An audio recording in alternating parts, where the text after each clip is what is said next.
great pleasure to have you in our audience. Now I present our keynote speaker, Mohammad Magout. I personally know him since 2014 from Cambridge, where we met at Cambridge University in Symposium. And since then, we have a quite close academic and friendly relationship. So it's not the first time that Mohammad visits Georgia and our university.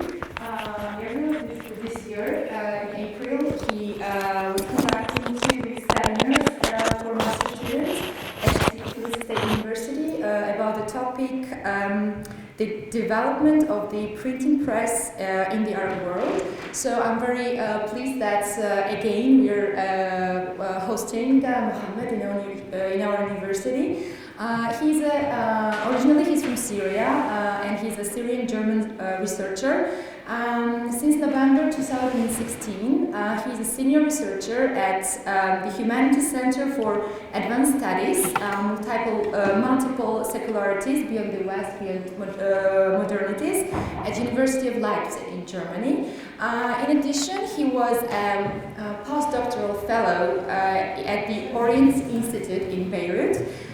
He completed his PhD studies with a dissertation titled Between Religion and Culture, Academic Discourse and Religious Subjectivity at 2 Nizari Ismaili institutions for Islamic Studies in London, for which he was awarded the Katharina Winscheid Prize of the Research Academic Leipzig.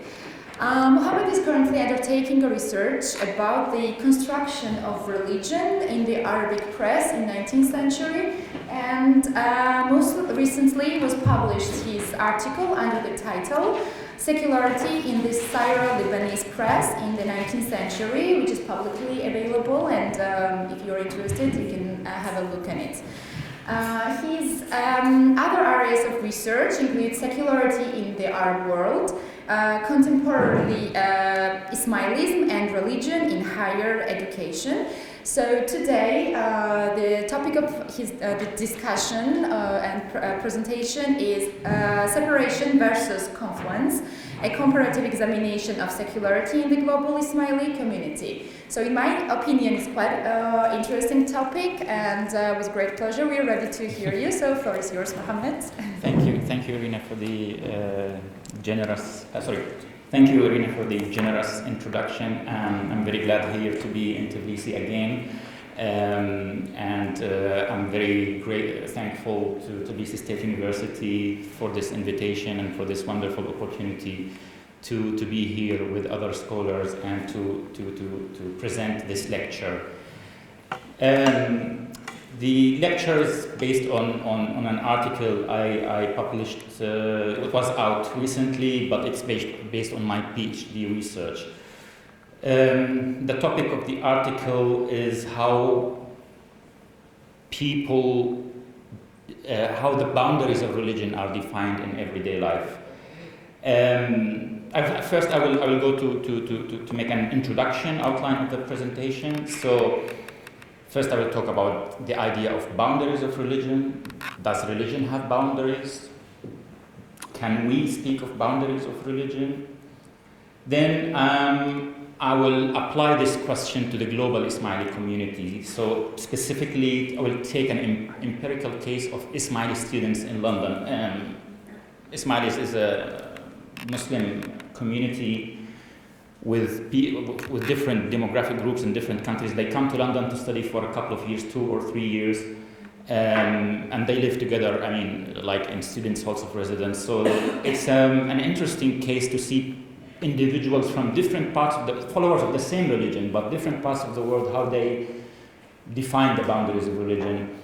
I will try to then give a theoretical interpretation, like use some theoretical tools from my research in the Multiple Secularities project about how to interpret these differences.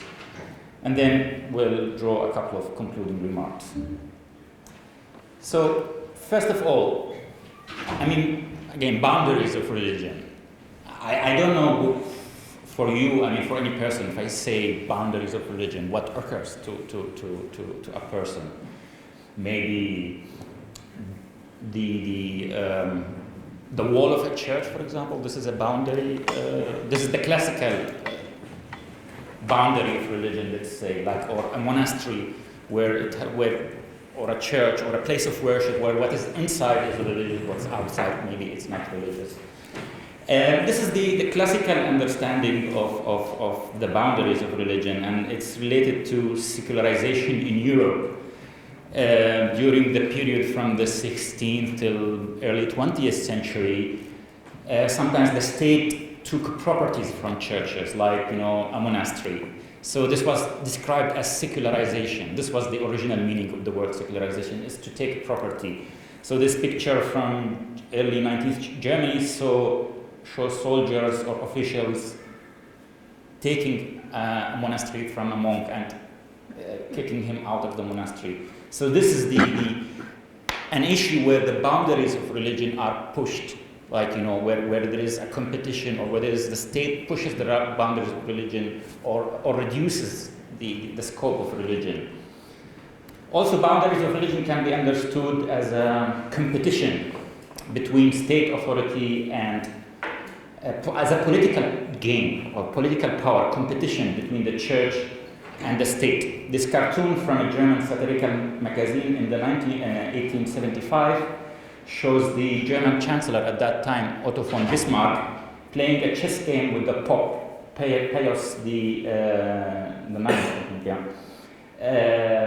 This was a period in German history known as the Kulturkampf, the cultural conflict or the cultural struggle, where the state in Germany, Prussia, or German state, the unified German state, tried to control Catholic clergy in Germany. And of course, the church wanted that the clergy to be loyal, first of all, to the Vatican, to Rome, not to the German state.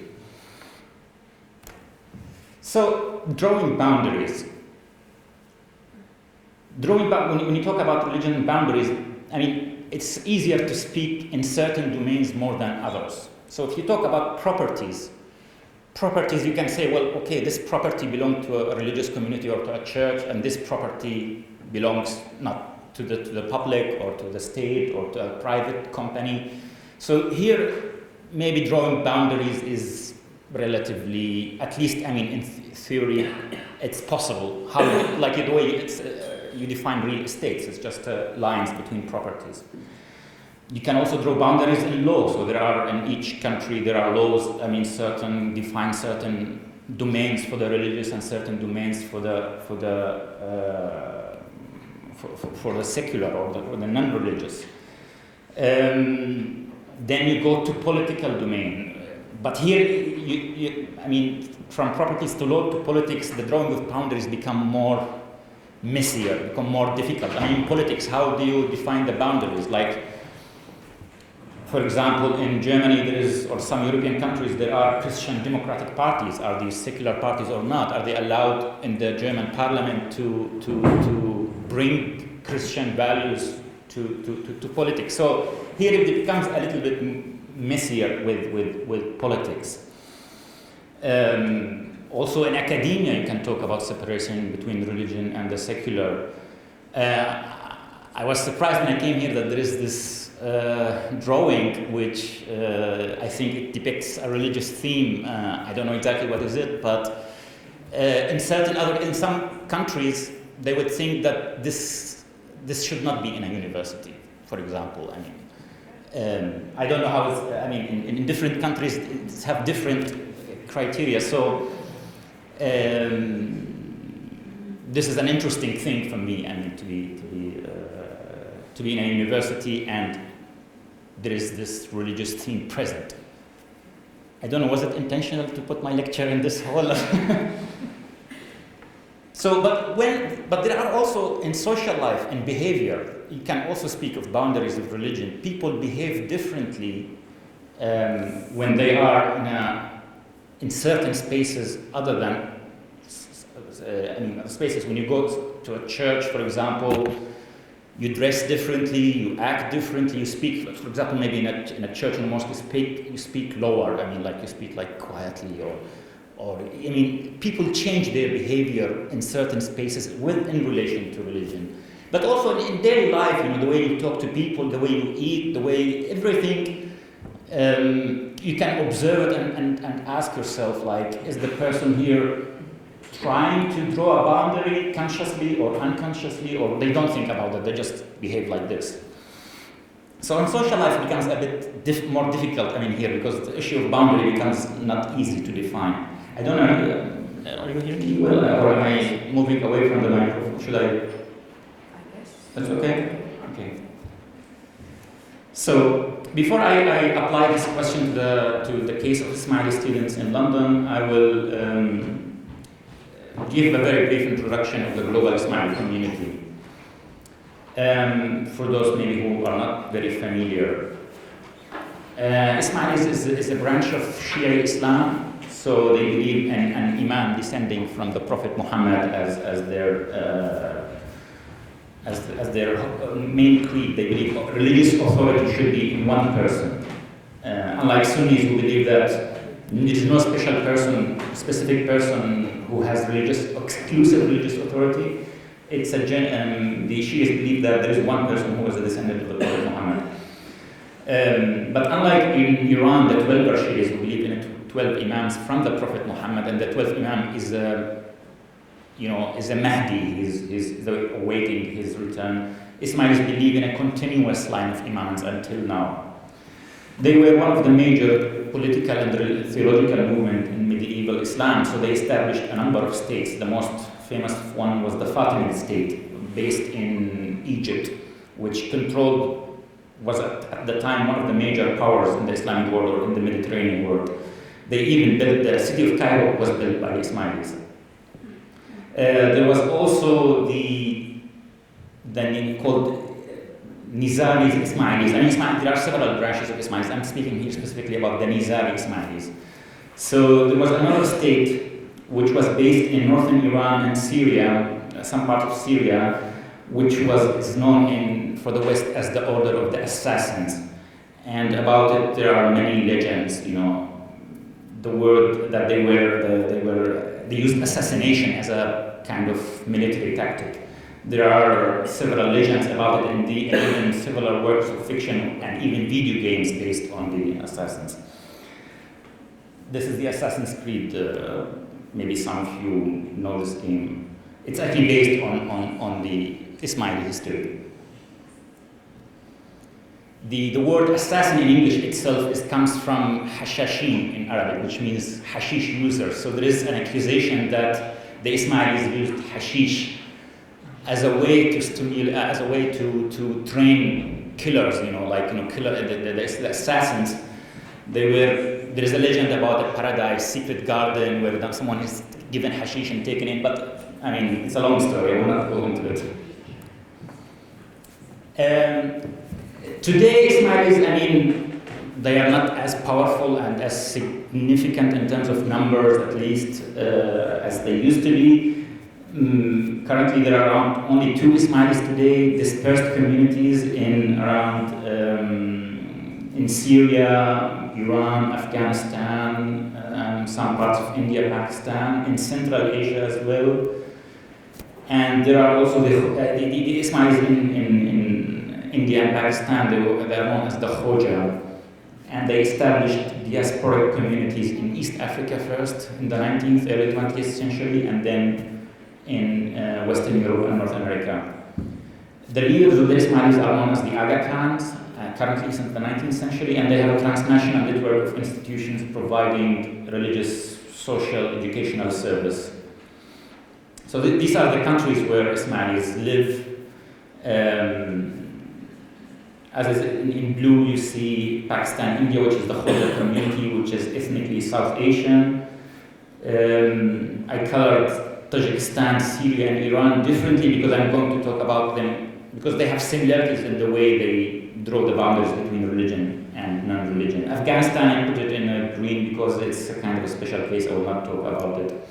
The lighter blue are the countries where diasporic communities from Khoja, mostly Khoja originally, established in these countries, mostly like England, France, Portugal, and North America. The Aga Khan himself, the current Aga Khan, is an interesting figure. He has these 2 aspects. He is, on the one hand, as you see in the... why is that color? Okay. The color is a bit... okay, sorry about the color. The But anyway, he's in a certain way holy figure, as you see in that picture, sitting in a throne, giving blessing to a follower of Ismailism. But also on the other hand, he's a businessman.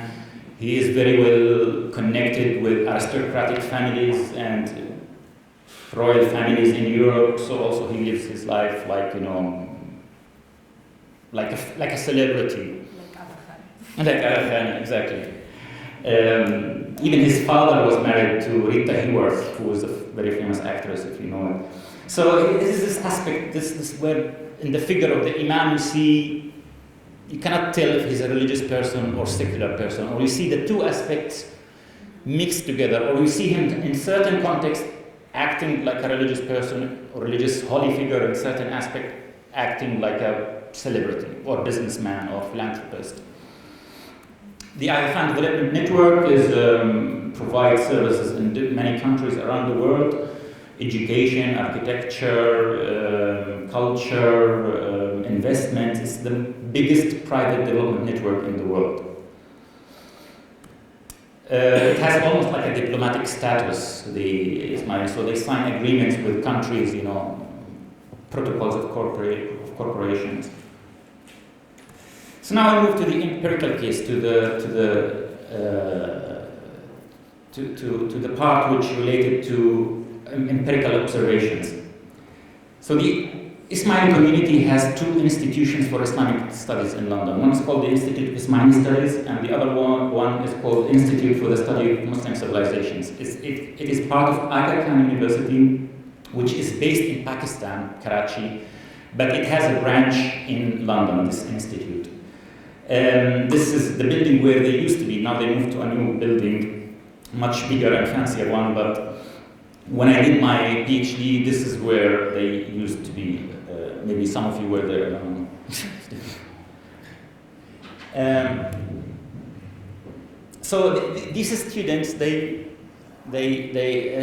from different countries, from Syria, Tajikistan, Iran, South Asia, they come to these two institutes. They spend 2 to 3 years doing master's program in Islamic studies. And also they live in the same kind of accommodation, student residences. So they interact almost on a daily basis, whether in the institutes or at the accommodation, or in Ismaili community centers in London. So from these interactions, I did some participant observation, ethnographic work, and also I did interviews with around 30 students there. So I kind of tried to see how they draw the boundaries between religious and the secular. So there are certain, I will give few examples of how these boundaries are made. One of them is when you look at the way they are dressed during prayers. So the Ismailis go usually in the evening to pray in a place, they call it Jamaat Khana, which means place of gathering. It's not only masjid, it's not only or mosque, it's not only a prayer place, but also like a community center where they do other activities. But they go there to pray in the evening.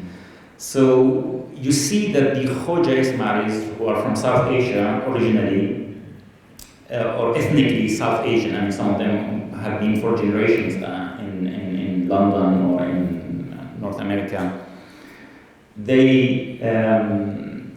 you see that they are very well dressed. They go to like, you know, men go in business suits. They are the Khojas particularly they are economically, financially very well to do. I mean, they are very they do private business a lot. So you see men dressed in business suits, and you see women dressed in elaborate. I mean, in a way that shows, you know, status. Like obviously they spend time to prepare to go to these prayers. For people who come from Syria, Tajikistan, Iran, this comes to them as something unusual, or they don't understand it. They think that you are going to pray. So if you are going to pray, you should be wearing simple clothes. You don't have to be. I mean, there is a kind of a boundary. So you can be outside the prayer dressed as much as you like. There is no problem in that. But when you go to pray, it should be different. It should be more humble. I can quote one of the interviews here. So this is from a Tajik student, female student, that at the Institute of Ismaili Studies. She said, in the namaz, in the prayer that we did in Tajikistan, we used to go there without any makeup, with closed hairs, and very humble and simple clothes. I don't know, I felt like it was some kind of initiation into prayer itself. But here I felt like you are preparing yourself for a social event rather than going to pray. I think it is, as we studied the sacred part and the profane, I think the profane part is bigger than the sacred part. So for myself, if I wear like my posh clothes and I do my hairs and stuff, I really don't think about God. I don't know. I would not think. Like for me personally, I would be like more social thinking and doing something. Of course, I know that it's part of the functions of Jamaat Khana here, because they don't have any other opportunity to meet, I understand, but it's still like, this is the part I don't feel much comfort in Jamaat Khana. So from the quote, you see how she speaks of initiation into prayer. She speaks about how when you go to prayer, you change the way you dress and also you change your mentality. So she has this distinction between this space as a religious and this space as not. For the Khoja, they don't think in these terms. They just think, this is just, we go to pray, but also we socialize, we hang out around after prayer or before prayer. So they don't think of this particular space as requiring significant changes of behavior. It's just their social life or their social and religious domains seem to be in confluence, in somehow mixed with each other. Also, maybe an interesting observation, the way they greet each other. Ismailis use a phrase called, it says, Ya Ali Madad, which is an invocation of aid, of help from Ali, the cousin of the Prophet. Ismailis use that usually for Ismailis from Syria, Iran, and Tajikistan, they use this phrase usually in religious context. So when you go to pray, if the mukki is like the imam, wants to call your attention, he says, Ya Ali Madad, Ya Ali Madad. So it's like asking people to listen to him or to her. Also, they have female mukkis. On the other hand, for example, somebody who returns from prayer, they come home or they go to another place, they came from prayer, it's a way to greet them, they say, Ya Ali Madad. Other Muslims, they say sometimes, Taqabbal Allah after prayer. It's like a saying that you say to somebody who just finished praying. But for Khoja, for Ismailis from Syria, Tajikistan, Iran, they use, outside a religious context, they don't use these greetings. They just use the common hello, marhaba in Syria, salam in Iran, or even in an English-speaking country, they say hello or good morning. So they don't have this, they don't use it outside a religious context. Even if they are talking to other Ismailis, in a social space or in an academic space, they say, they use the normal greetings or the common greetings, not the... For the Khoja, it's different. They use this greeting inside or outside religious spaces. So there was a case, someone from Syria who was a student at one of these two institutes in London. He came to an Ismaili woman in one of these institutes, and he said good morning to her. So she said to him, well, why don't you say, Ya Ali Madad, I am Ismaili, I'm not an English lady. So for her, it's like if you are interacting with Ismailis, you should say Ya Ali Madad, regardless where you are. But for him, Ya Ali Madad is only used in a religious context. If you are in a prayer or just came from prayer. So these subtle, small differences, which usually you don't think about these things if you live in your own country. And meet people who are from the same kind of, use the same thing, mentality, you don't notice them. But when you have people from different countries together, you start maybe to look at these differences and observe how people in social life maybe draw boundaries or not draw boundaries between the religious and the secular. So it seems as if, I mean, if you want to simplify things in a certain way, that for Ismailis in Iran, Tajikistan, Syria, it seems that the religious and the secular is defined in terms of binaries like black and white. I mean, it's a simplification for sure, but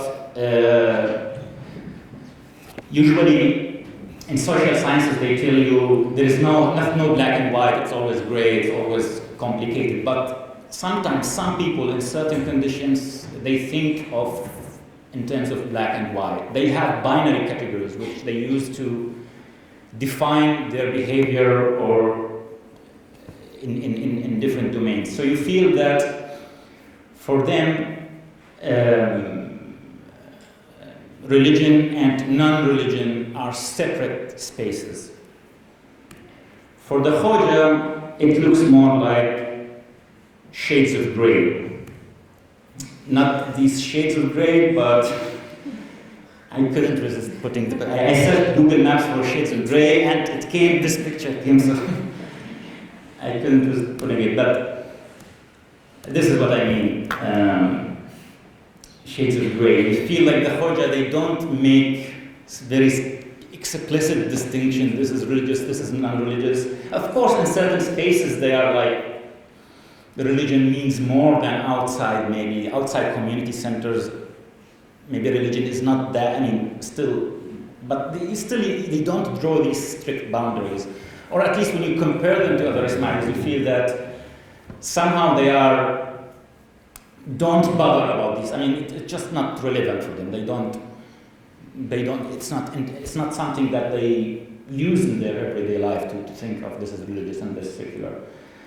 So, how to interpret these differences? Why? I mean, this is the question that I tried or one of the questions I tried to answer in my PhD research. Why people from a certain group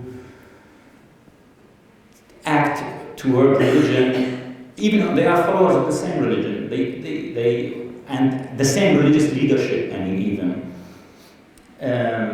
But yet still they act differently about religion and the secular. So in order to interpret these differences, I used one can use certain theoretical tools. So one can distinguish, for example, between different levels. So there's the micro, meso, and macro level.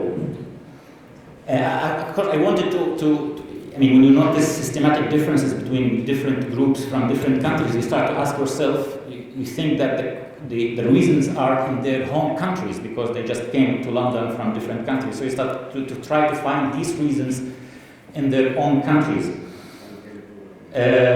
So how the role of religion in Iran, Syria, Tajikistan compared with other countries where Khoja communities exist. How do you try to relate the role of religion in these countries to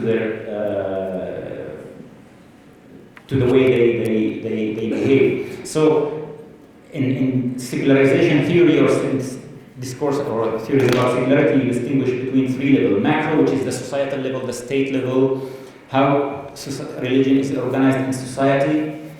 The micro level is the individual level, and the meso level is the religious community level. So how religious community themselves, within themselves, organize the relationship between religion and non-religion. So the question is individual behavior a reflection of the boundaries of religion in individual behavior, just a reflection of how the boundaries of religion on the macro level, or is it the other way around? What's this relationship? If a state, if for example, like in the Soviet Union, like in communist countries, if religion was aggressively pushed outside the public sphere, does that mean that religion becomes secular, that people become secular and act in a secular way? Maybe they are forced to act in this way, but It could be after the collapse of the system that people return to religion or start behaving in a religious way again. So this issue, the differences, the relationship between these differences can be, the relationship between these different levels is an issue here. There are also the way religion is separated from other spheres is related to specific reference problems. So in each society there are different problems with regard to religion. It can be the problem, for example, the religious diversity. So you have in a society different religious groups and they are fighting with each other on political power or control. So this is a problem, for social problem, and some people propose secularism or separation between religion and politics as a solution for this problem. In other countries, it's different. Some countries are like, like France, for example, was a fully Catholic country, but they wanted to protect the state from the control of the church, so they developed the concept of laicité, the secularism, French secularism. In the United States, they wanted to protect religion from the influence of the state, not to protect the state from the influence of religion, because the founders of the United States, they were Protestant groups who left England because the government of England wanted to impose certain religious doctrines on them. So they founded the principle of separation in the American Constitution, which says that there should be a wall of separation between church and state. So it was protection of religious communities from the state. So there are different ways in different countries in which different problems and different principles that govern or people use them to separate between the religious and non-religious. There are also different religious communities within themselves. They differ in how they organize themselves, and this is, some theorists speak of internal secularization, which means that religious communities can internalize secular principles within themselves. So religion becomes there, but within the work of, for example, can be the religious organization can be made very bureaucratic. So they start to develop bureaucratic rational principles to run the religious organization, as opposed to, or they can, for example, decrease the power of clergy. So you have religious communities where they employ lay people, not clerical people, to manage their own affairs. So this is a way of internal secularization. So also it affects how the community function. So the totality of all these aspects, you can speak of cultures of secularity, which means different dispositions and tendencies in different communities to separate between religion and non-religion. This is not a deterministic thing. It's not to say that everyone in this country, in a specific country, they act according to this culture. I mean, culture is not a deterministic issue. It's not you can be born in a very secular country but act but be very religious, or other way around. So there are different, but you see certain tendencies. You see that people from this group, the majority of these people, or many of these people, act in this way in regard to religion. So what I wanted to say is that in Iran, Tajikistan, Syria, you speak of separation. This is a kind of ideology of the state. Tajikistan was part of the Soviet Union.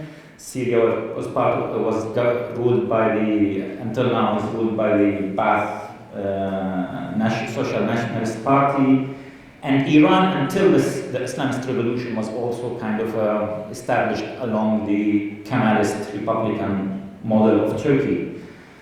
So in this model, the state is seen as a secular institution, and it defines what is religious and what is not. Now, in these countries, many people adopted this model in their everyday life, so they started to make these distinctions, but not necessarily all of them. And of course, things changed. So in Iran, you had then an Islamist revolution. In Tajikistan, after the collapse of the Soviet Union, you had a civil war in which religion was an important aspect. And in Syria, even after the 90s or 2000, especially during Bashar al-Assad time, religion made a comeback to the public sphere, even before the civil war. So there was a partial reverse of secularization, but for Ismailis, they remained in these countries for the most part secular. This is partly because they are a minority, so for a minority sometimes they believe in secular state because they think it's protection for them from the dominant religious majority. But also Ismailis have this principle of taqiyya, which is the Shia principle, which says that you need to hide your religious belief because of persecution.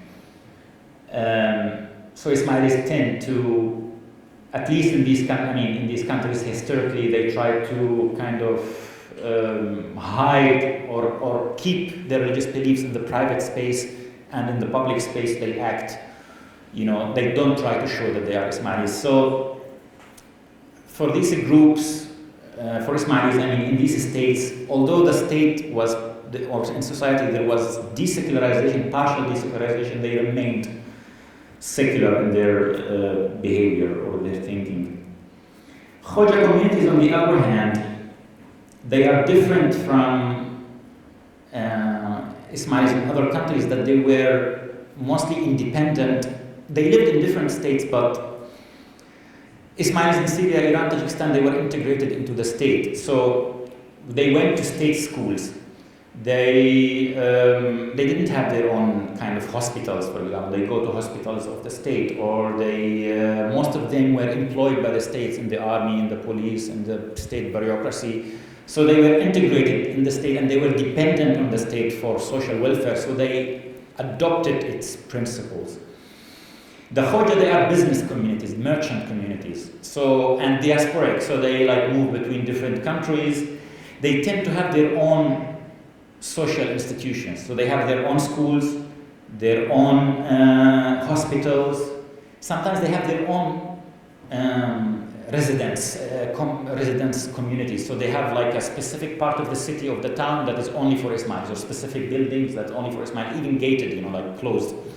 You cannot enter if you are not Ismaili, or if you don't have permission. So for these people, the community is not only just a religious community, it's also your economic life, your social life, your welfare, everything is dependent on the community. That doesn't mean that every time they behave, they think about religion, or everything is governed according to religious principles, but they don't make this distinction between religious and non-religious. They just, for them,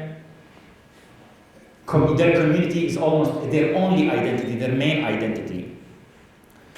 And this is especially in diaspora Khoja communities, where they lived in East Africa. They were ethnically different from the rest of the population. So they are in East Africa, of course, the majority of the population are Black Africans, but Asians, they are distinct from the rest of the community. So for them, their identity was mainly based on it's a kind of transnational identity. Even some researchers speak of the Khoja as a kind of transnational citizenship. It's like a state. It's a community that is not bounded by the boundary of the state. It's global community. For Syria, for Ismailis from other Syria, Iran, Tajikistan, they remain mostly, only recently they started to leave these countries, whether for political reasons or not, or economic reasons. So for them, their identity is a territorial identity. It's bound to a specific region, and bound to a specific state, and partly bound to a specific ideology or specific mentality with regard to religion. So this is why they differ in the way they draw the boundaries between religion and non-religion. So to conclude, just some concluding remark.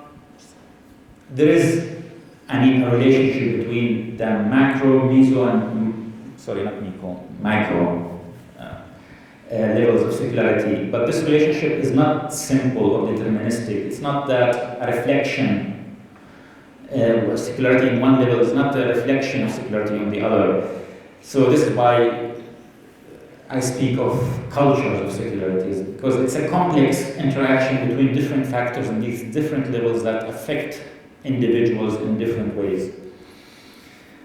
Also, even within the same religious group, you see different people act differently. It's not like, I mean, in the West, you hear a lot like, okay, Muslims behave in this way, or Muslims do this way, or Muslims, this is like Muslims don't believe in secular constitutions because for them there is Sharia.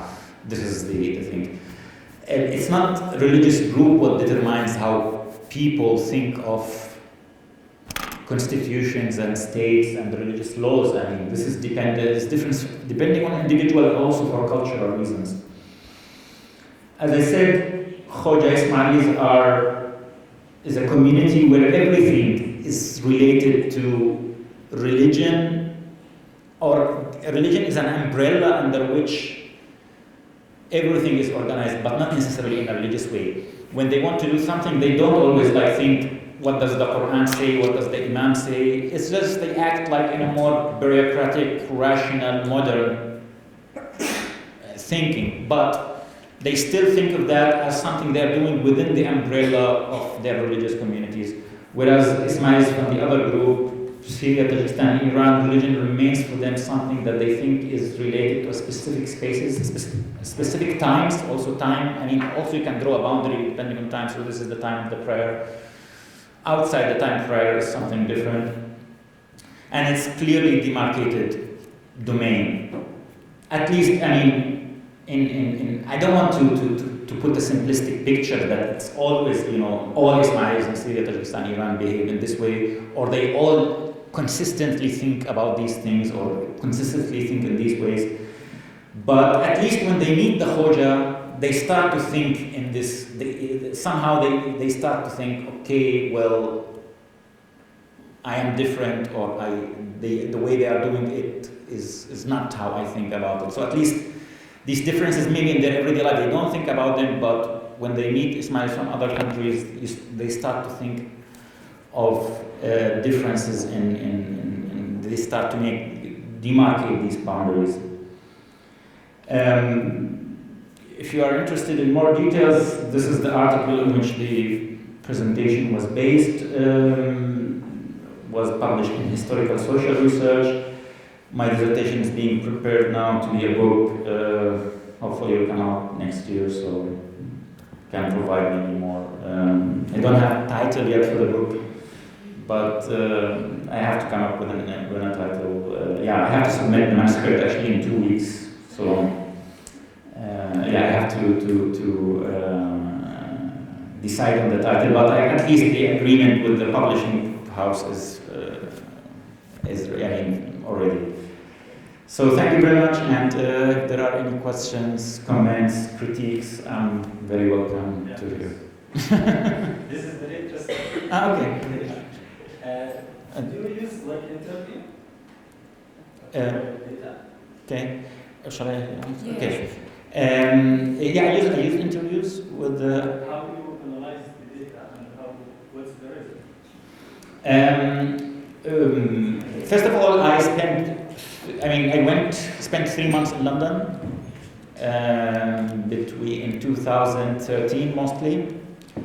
I spent time in these two institutions. I rented a room in the same residence where the students live, so I had the chance to interact with them, talk with them. I also, to be honest, studied in one of them, so I know a little bit about. And these questions for me was questions that came to me during my studies there. And also interviewed them, asked people for interviews or sometimes Facebook, they had a Facebook group, put an advert like someone wants to be interviewed, ask them to suggest friends to be interviewed or colleagues. So I did the interviews, I transcribed them, not all the interviews, but at least some parts of them. And using qualitative data analysis software, it's called MaxQDA, I started coding and looking at these.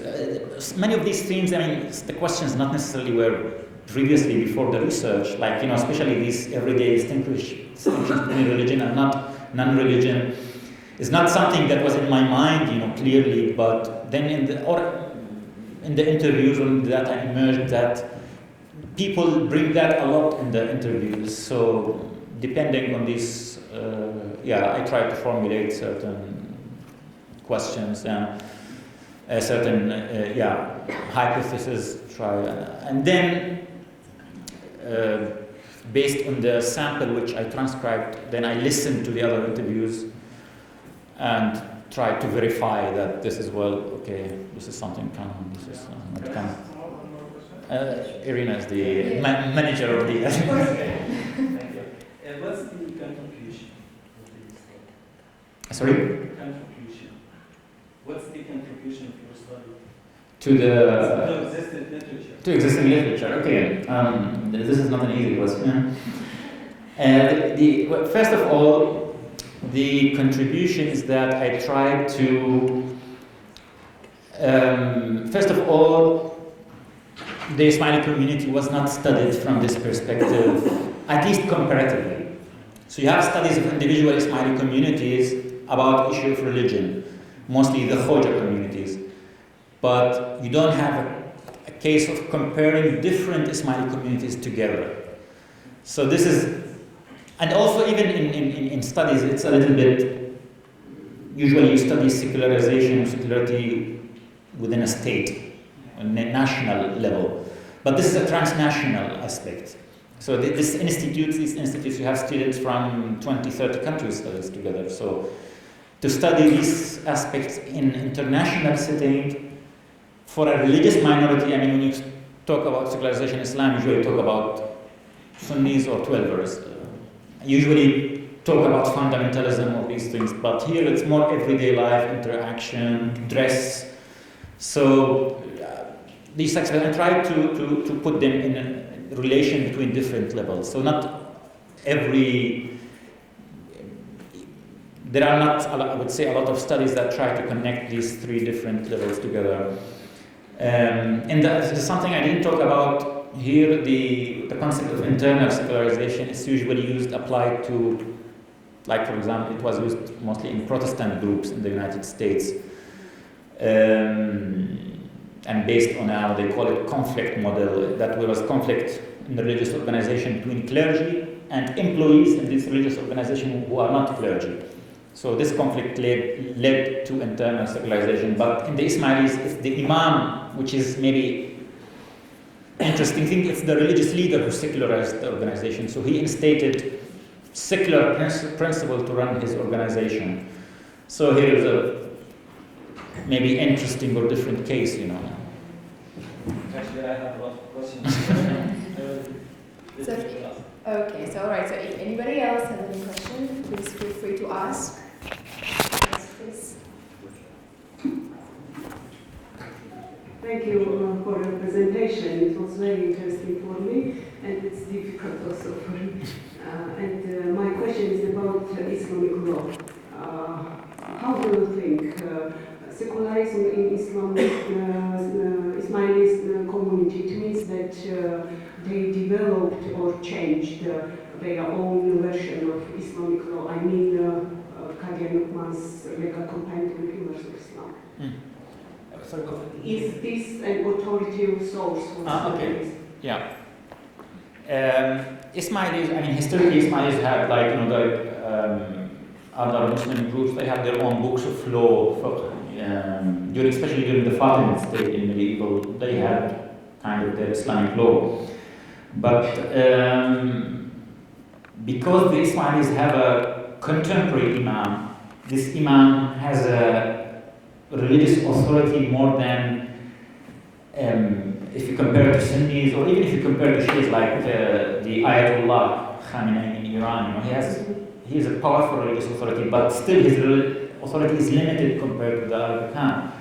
The Arkan can interpret religious traditions basically the way he wants. And especially Ismailis also have something they believe in a principle called Zahir and Batin. So they believe that religion has an exoteric and esoteric meaning. So if you change the exoteric, it's not a problem. It's the esoteric meaning, it's the same. So for them, it enables them to secularize themselves, because the religious leader tells them, well, if you like, dress in business suit and marry a famous actress or something like this, I don't know. This is not against religious principle. This is just. It can be. It's not bound to religious law, because the imam decides what is law or what is not. He doesn't. Ismaili committees have constitutions. They call it constitutions, like documents that define the rules within the organization, but they don't, they are just bureaucratic documents. Say that the way the organization is run, it's like, compared with any private company. Religious freedom. Sorry? Religious freedom. Yeah. Basically, even things like, drinking wine, the Agakan is ambiguous. He usually leaves it open, like you want to drink. He doesn't say explicitly, but he leaves room for individual interpretation. So there's not this enforcement of a specific. There is another Ismaili group called the Buhra, different than the one they live in Yemen, Saudi Arabia, and also in India. The Buhra have a very conservative religious leadership. So they are still very bound to the religious law of the Fatimid state. They still follow the fiqh of the Islamic law as practiced by the Fatimids. So for these people, it's very, the dynamics is totally different than the Nizari Ismailis. It's very, there are actually conflicts within the community between people who say that this conservative clergy should be limited in their authority. But the Aga Khan provides for his followers a space to, as long as they don't question his authority, of course. There is this. Basically, Ismailism became loyalty to the Imam. Whatever you do, basically, as long as you're loyal to the Imam, it's not a problem. Any other questions?